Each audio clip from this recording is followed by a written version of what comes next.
Praise lord. ప్రభు యేసుక్రీస్తునామా మీ అందరికీ శుభం తెలియజేస్తున్నాను. మరలా ఈ వారం మీ ఎదురుగుండా ఈ రీతిగా రావటానికి ప్రభు చూపిన కృప కొరకు ప్రభుకు వందనాలు తెలియజేస్తున్నాను. ప్రియ సహోదరులారా, మన యొక్క జీవితంలో చాలా మంది వారి వెనక మనము ఉంటూ ఉంటాం. చాలా మంది పేరు ప్రఖ్యాతులు గలవారు పేర్లు తీసుకుంటూ ఉంటారు.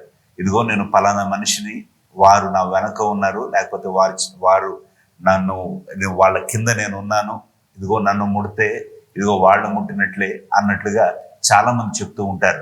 కొంతమంది నేను మంత్రి గారి మనిషిని, నేను ఎమ్మెల్యే గారి మనిషిని అని చాలా మంది రకరకాల రీతిగా వారి యొక్క ఎవరు చాటున వారు ఉన్నారో, ఎవరి యొక్క ఆ ఆశీస్సులతో లేకపోతే ఎవరి యొక్క బ్యాక్గ్రౌండ్ ద్వారా వాళ్ళు నిలబడి ఉన్నారో ఎప్పుడు వాళ్ళని కోట్ చేస్తూ ఉంటారు. నీవు నేనైతే దేవుని బిడ్డలమైన మనము ఇదిగో మహోన్నతిని చాటున మనం నివసించేవారం. కీర్తనకారుడు అంటున్నాడు కదా, 91 కీర్తన 1-2 వచనాల్లో, మహోన్నతిని చాటున నివసించేవాడే సర్వశక్తిని నీడన విశ్రమించేవాడు, ఆయనే నాకు ఆశ్రయం, నా కోట, నేను నమ్ముకొన్న దేవుడు. ఆ తర్వాత 91 కీర్తనలో 3వ వచనం నుంచి చదువుకుంటూ వస్తే అన్ని వాగ్దానాలే. దేవుడు ఎలాంటి జయమిస్తాడు, ఎలాంటి కాపుదలు ఇస్తాడు, దేవుడు ఎలాగో కలగజేసుకుంటాడు, దేవుడు ఎంత భద్రతనిస్తాడు అని చెప్తూ ఉంది. ఇదంతా ఈ వాగ్దానాలు ఎవరికి చెందుతాయో తెలుసా? దేవుడు చాటుగా కలిగిన వారికి మాత్రమే ఈ యొక్క వాగ్దానాలు వాళ్ళు పొందుకోగలుగుతారు. అందుకే అంటున్నాడు, మహోన్నతిని చాటున నివసించువాడే సర్వశక్తిని నీడన విశ్రమించువాడు. ప్రియ సహోదరి సహోదరుడా, నీ చాటు దేవుడై ఉన్నాడా? దేవుని చాటున నువ్వు ఉంటూ ఉన్నావా? దేవుణ్ణి నువ్వు అండగా పెట్టుకొని, ఆయన్ని కోటగా పెట్టుకొని, నీ ఆశ్రయదుర్గంగా పెట్టుకొని నువ్వు దేవుని చాటున నివసిస్తూ ఉన్నావా? నా ప్రియ సహోదరి సహోదరుడా, కీర్తనకారుడు 90వ కీర్తన 1వ వచనం కూడా అదే అంటున్నాడు. ప్రభువా, తరతరముల నుండి మాకు నివాస స్థలము నీవే అంటున్నాడు. దేవుడు నివాస స్థలం ఏంటండి? దేవుడు నివసించే గృహమా? దేవుడు నివసించే ఒక ప్రదేశమా, ఒక స్థానమా? భక్తుని ఉద్దేశం ఏంటంటే దేవుని రెక్కల చాటున, దేవుని కౌగిటిలో ఆయనే మాకు నివాస స్థలం. మా పితరులకు, మా తాతలకు, ముత్తాతలకు, లేకపోతే మా తల్లిదండ్రులకు, నేడు మాకు, రానున్న తరములకు, రానున్న మా పిల్లలకు తరతరములు నివాస స్థలము ఆయనే అని భక్తుడు చెప్తూ ఉన్నాడు. అందుకే 27వ కీర్తనలో 5వ వచనంలో కూడా భక్తుడు ఈ మాట చెప్తున్నాడు, ఆపత్కాలంలో ఆయన తన పర్ణశాలలో నన్ను దాచును అని అంటున్నాడు. దాచే దేవుడు అంట మన దేవుడు. ఆయనను నువ్వు నివాస స్థలముగా ఉంచుకుంటే, మహోన్నతిని చాటున నువ్వు విశ్రమిస్తే, దేవుడంట నిన్ను దాచుకుంటాడంట, కౌగిలిలో నిన్ను భద్రపరుస్తాడు, దేవుడు నిన్ను దాస్తాడు. ప్రియ సహోదరి సహోదరుడా, అందుకే అంటున్నాడు, ఇదిగో ఆపత్కాలములో ఆయన తన పర్ణశాలలో నన్ను దాచును, తన గుడారపు మాటున నన్ను దాచును, ఆశ్రయదుర్గమున నన్ను ఎక్కించునని భక్తుడు ఈ మాట చెప్తూ ఉన్నాడు. చూడండి ప్రియులారా, దేవుడే నీకు నివాస స్థలం అయితే, దేవుడే నిన్ను దాస్తే ఏ దుష్టుడు నిన్ను తాకగలుగుతాడు? ఏ సమస్య నీ దగ్గరికి వస్తుంది? ఒకవేళ ఏ సమస్య వచ్చినా, ఏ ఉపద్రవం వచ్చినా, ఏ పోరాటం గుండా నువ్వు వెళుతున్నా, దేవుడే నీకు నివాస స్థలముగా ఉన్నాడు కనుక దేవుడు నిన్ను తప్పక ప్రతి శోధన, బాధ, వేదన నుంచి, ప్రతి పోరాటంలో దేవుడు నీకు జయమిస్తాడు.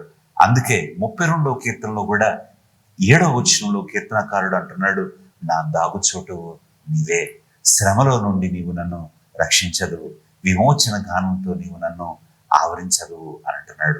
నా దాగుచోటు నీవే అంటున్నాడు. దేవుని చాటున మనం దాక్కుంటే ఏ శత్రువును మనల్ని తాకలేడు. దేవుడు మనల్ని ఆయన తన యొక్క కౌగిటిలో భద్రపరిస్తే, తన రెక్కల చాటున భద్రపరిస్తే ఏ దుష్టుడు, ఏ ఉపద్రవము మన దగ్గరకు రాదు ప్రియులారా. అందుకే భక్తుడు చెప్తూ ఉన్నాడు, ఇదిగో ఆయన ఆపత్కాలంలో తన పర్ణశాలలో దాచేవాడుగా ఉంటున్నాడు, తన గుడారపు మాటను నన్ను దాచేవాడుగా ఉంటున్నాడు. ఇదిగో దేవుడు అనేకమైన విషయాల్లో నిన్ను నన్ను కాపాడుతూ ఉన్నాడు.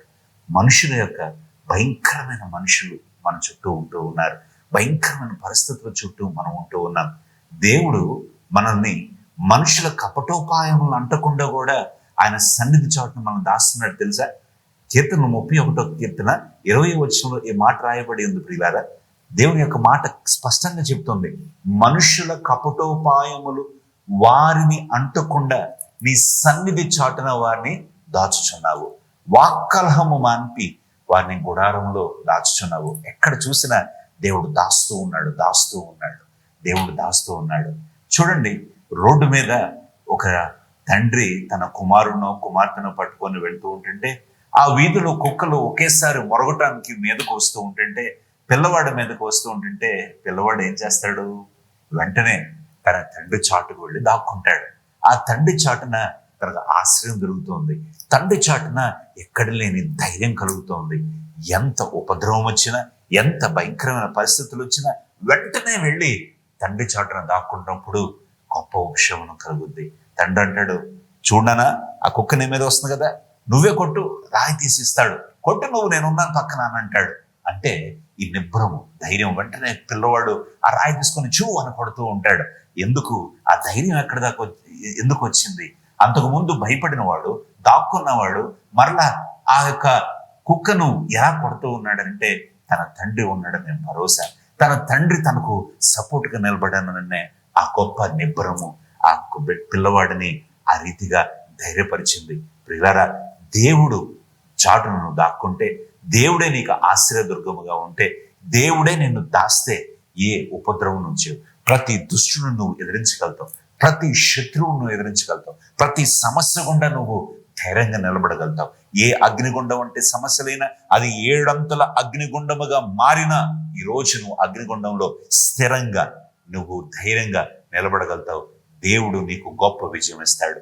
ప్రియ సహోదరి సహోదరులారా, దేవుడు ఈరోజు నీతో మాట్లాడడానికి నేను విశ్వసిస్తూ ఉన్నాను. దేవుని చాటున మనం ఉందాం. దేవుడు తన చాటున మనం భద్రపరుస్తాడు. నువ్వు దేవుని చాటున వస్తే దేవుడు తన చాటున నిన్ను భద్రపరుస్తాడు.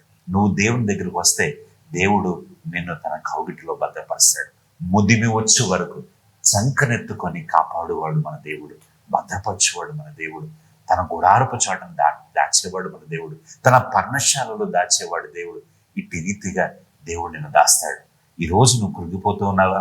నాకెవరు లేరు, నాకు ఎవరు నా అంటూ అన్న వాళ్ళు ఎవరు లేరు, నేను ఒంటరి వాడిని, ఒంటరి దానిని, ఇదిగో నా వారు నన్ను ఇదిగో నాకు దూరం అయిపోయారు, లేకపోతే మరణించారు, నేను ఒక్కదాన్నే ఉంటూ ఉన్నాను, నేను ఒక్కడనే ఉంటున్నాను, ఈరోజు మాత్రం పడుతున్నావేమో. దేవుడిని నువ్వు ఆశ్రయపురముగా నువ్వు చేసుకుంటే, మహోన్నతిని చాటున నువ్వు నివసిస్తే దేవుడు తన గుడారపు చాటును దాస్తాడు, తన యొక్క పర్ణశాలలో నిన్ను దాస్తాడు.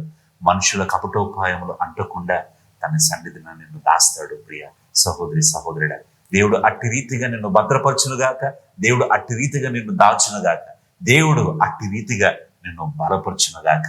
ప్రార్థన చేసుకుందాం. మహాపరిశుద్ధుడా, జీవము కలిగిన దేవ, నీ బిడ్డలతో ఇప్పటి వరకు మీరు మాట్లాడింది నీకు వందనాలు. ఇదిగో నీ చాటుకు మేము వస్తే నీవు మమ్మల్ని దాచే దేవుడు, నీ కౌగిటిలో భద్రపరచే దేవుడు. ఇదిగో కోడి తన పిల్లలను ఇదిగో దాచిన రీతిగా నీవు నీ రెక్కల చాటున నన్ను మమ్మల్ని భద్రపరచు దేవుడు అంటున్నావు. దేవా, నీ బిడ్డలైన వారు మేమందరినీ, దేవ మమ్మల్ని అందరినీ మీరు దాయమని కోరుచున్నాం, మమ్మల్ని భద్రపరచమని కోరుచున్నాం. నీ బిడ్డలు ఏ యొక్క పరిస్థితిలో ఉన్నారో యేసునామమున నీ యొక్క కృప కింద వాళ్ళు భద్రపరచబదురుగాక. యేసునామమున నీ యొక్క కౌగిటిలో దేవా వాళ్ళు ధైర్యంగా ఉండుదురుగాక. మహోన్నతిని చాటున వారు విశ్రమించుదురుగాక. దేవా, నీవే మా ఆశ్రయపురముగా, నీవే నా కొండగా నా కోటగా ఉంటే ఎంత ధైర్యం, ఎంత నిబ్బరణ. దేవా, అట్టి నిబ్బరాన్ని నీ బిడ్డలకు దయచేయండి, అట్టి ధైర్యాన్ని నీ బిడ్డలకు దయచేయండి. కృప చూపించి జ్ఞాపకం చేసుకోమని యేసునామమున అడిగి ప్రార్థిస్తున్నాము తండ్రి, ఆమేన్. ప్రియ సహోదరి సహోదరులారా, ఈరోజు దేవుడు మీతో మాట్లాడి ఉన్నట్లయితే, మీతో ఈరోజు దేవుడు మాట్లాడినట్లయితే తప్పకుండా మాకు స్క్రీన్ మీద కనబడుతున్న నంబర్కు తప్పకుండా కాల్ చేయండి. ప్రార్థన వీరులు మీ కొరకు ప్రార్థించడానికి సిద్ధంగా ఉన్నారు. ఇదిగో నేను కూడా మీతో మాట్లాడటానికి ఇష్టపడుతూ ఉన్నాను. దేవుడు ఇదిగో మీతో మాట్లాడుతున్నట్లయితే తప్పక మీరు రెగ్యులర్గా ప్రతి బుధవారం వస్తున్న ఈ యొక్క వాక్యానికి మీరు క్రమంగా చూస్తూ ఉండవలసిందిగా ప్రభుపేట కోరుచు ఉన్నాను. మీ అవసరం కొరకు మాకు ఈమెయిల్ చేయండి, లేకపోతే కాల్ చేయండి, వాట్సాప్లో మెసేజ్ పెట్టండి. దేవుడు మిమ్మల్ని కాపాడునుగాక, దేవుడు మిమ్మల్ని భద్రపరచునుగాక. God bless you. మరలా వచ్చే వారం కలుసుకుని పర్యంతము దేవుని యొక్క రెక్కల చాటున మనము దాగుదుముగాక. Praise the lord.